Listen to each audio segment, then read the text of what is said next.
Welcome back to my channel.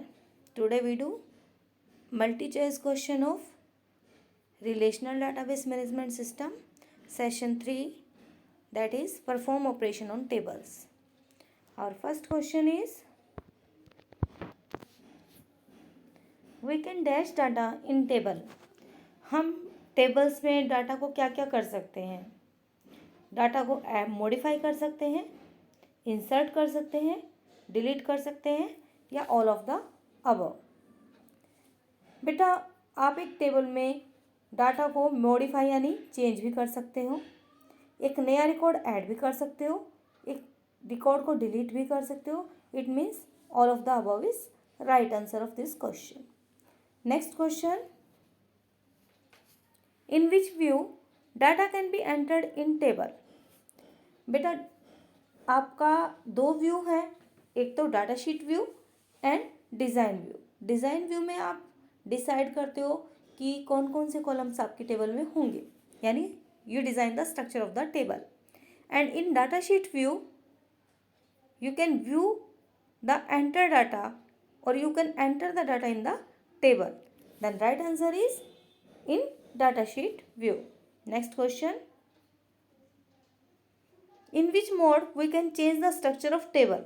कौन से mode में आप टेबल की स्ट्रक्चर चेंज कर सकते हो? इट मीन्स कोई कॉलम ऐड कर सकते हो या कोई कॉलम अगर डिलीट करना है तो डिलीट कर सकते हो। Options are data sheet view, design view, structure view, all of the above. बेटा there are two types of view only, design and data sheet. Structure view नहीं होता। देन आप जो टेबल की स्ट्रक्चर चेंज करते हो वो चेंज करते हो डिज़ाइन व्यू में। Next question, after inserting record in a table we can not modify the structure of table. अगर आपने रिकॉर्ड ऐड कर दिए हैं तो आप मॉडिफाई नहीं कर सकते हो स्ट्रक्चर टेबल की। You can do it. It means इसने बोला है कि you can not modify. Then right answer is false. Next question, sorting means to arrange the data in dash order. Sorting means arrange the data in increasing और decreasing. आप increasing order में भी arrange कर सकते हो, ascending order में भी डाल सकते हो डाटा, और डिसेंडिंग यानी डिक्रीजिंग ऑर्डर में भी। Then right answer is C, increasing और decreasing. Next question, referential integrity is used to maintain accuracy and consistency of data in a relationship. referential integrity हम किस लिए यूज़ करते हैं? when we have to make relationship between two or more tables, then you have to follow some rules. तो इससे क्या होगा, अगर आप रूल फॉलो करोगे तो आपका डाटा कंसिस्टेंट भी होगा एंड एक्यूरेट भी होगा। Then right answer is true. Next question, in base data can be link between two or more tables with the help of dash. आपका बेस में डाटा को लिंक करते हो between two or more table में, किसकी help से करते हो? प्राइमरी की हेल्प से, फॉरेन की हेल्प से, प्राइमरी एंड फॉरेन की बोथ की हेल्प से, या नन ऑफ द अबव। बेटा एक टेबल में प्राइमरी की होगी और दूसरी में फॉरेन की होगी, तभी आपका रिलेशनशिप क्रिएट होगा। Then C answer is right answer, primary and foreign key. Next question, relationship can be created between. Relationship आप क्रिएट कर सकते हो किन के बीच में? Two tables only, one tables only, two or more tables, या none of the above. You can create relationship between two or more tables. Then answer is C. Next question, relationship between tables can be created from dash menu. अगर आपको relationship create करनी है then आप कौन सा menu use करोगे? Options है view, insert, windows या डूल। रिलेशनशिप प्रेजेंट होता है बेटा आपका टूल्स मेन्यू में।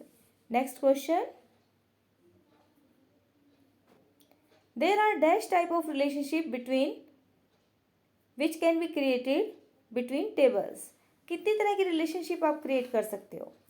बेटा फर्स्ट रिलेशनशिप होती है 1 to 1, सेकेंड होती है 1 to मैनी, नेक्स्ट है मैनी टू मैनी। 1 to 1 का एग्जाम्पल हो गया आपका कि 1 स्टूडेंट का 1 रोल नंबर है, ये 1 to 1 रिलेशनशिप है। One to many it means एक टीचर मैनी स्टूडेंट्स को टीच करती है, देन वन टू मैनी का एग्जाम्पल हो गया। या फिर मैनी स्टूडेंट्स की वन क्लास इंचार्ज है, देन ये भी आपका एग्जाम्पल है वन टू मैनी रिलेशनशिप का। And many to many means आपके वन स्टूडेंट के मैनी स्टूडेंट्स की मैनी टीचर्स टीच करती हैं, अलग अलग सब्जेक्ट्स की टीचर हैं, अलग अलग सब्जेक्ट्स को टीच कर रही हैं। देन मैनी स्टूडेंट्स की मैनी टीचर सब्जेक्ट से जो है आपकी relationship that is many to many. Then there are only how many types of relationships are there? 3 types. Next question is which language help to extract और fetch data from tables? इनमें से कौन सी language use करते हैं हम? MySQL, Python, ओबेस या HTML? Data extract करने के लिए हम यूज करते हैं MySQL language. Next question, we can create query. आप क्वेरी क्रिएट करते हो कौन से व्यू में? In design view, using wizard, both of the above या नन ऑफ द अबव? अगर आपको एक क्वेरी क्रिएट करनी है तो आप इनमें से कौन से व्यू में क्रिएट करोगे, कौन से मोड में क्रिएट करोगे? बेटा आप एक क्वेरी को डिजाइन व्यू में भी क्रिएट कर सकते हो और विजार्ड की हेल्प से भी क्रिएट कर सकते हो। Then right answer is both of the above. Next question, queries are commands that are used to define the structure and modify the table data in a table। Queries वो commands होती हैं जो उसकी structure को define करती है और उसमें चेंजेस करने के लिए यूज करती है टेबल में। ट्रू या फॉल्स बताइए बेटा। Right answer is true. Queries are use to define the structure and modify the data in a table. Next question is we can not delete the data using queries. आप queries को use करके data delete नहीं कर सकते हो। False. अब जब आप एक डाटा को इंसर्ट कर सकते हो, ऐड कर सकते हो by using query, you can also delete it. Next question, SQL stands for structured query language। A option structural query language, B structured query language, third skeleton query language and none of the above। Then right answer is structural query language, option A। Next question, dash statement is used to retrieve data from table। कौन सी statement use करेंगे data अगर आपको retrieve यानी display करवाना है या show करना है? रिट्रीव का मतलब है आपको डिस्प्ले या फिर शो या represent. Then delete, update, print या फिर सेलेक्ट। बेटा select statement is used to retrieve the data from the table। Next question is dash is the most common DML command। सबसे कॉमन DML कमांड कौन सी है? पहले तो बताइए DML की फुल फॉर्म क्या होती है बेटा? DML means data manipulation language. Data को मैनिपुलेट करने के लिए यूज करते हैं हम। तो most commonly use DML commands कौन सी है आपकी? Right answer is select। Select is the most common used DML commands। Next question, DML stands for A option data manipulation language, database manipulation language, data modify language या फिर none of the above। Then right answer is data manipulation language। Next question, which of the following clause returns specific rows? इनमें से कौन सा clause आपको specific यानी result आपके according, condition के अकॉर्डिंग आपको रिजल्ट शो करता है? आपको पूरी रिकॉर्ड्स देखना है, देन आप लिखोगे select star from table name. अगर आपको लिमिटेड रिकॉर्ड देखना है तो आप इनमें से क्या चीज़ यूज़ करोगे?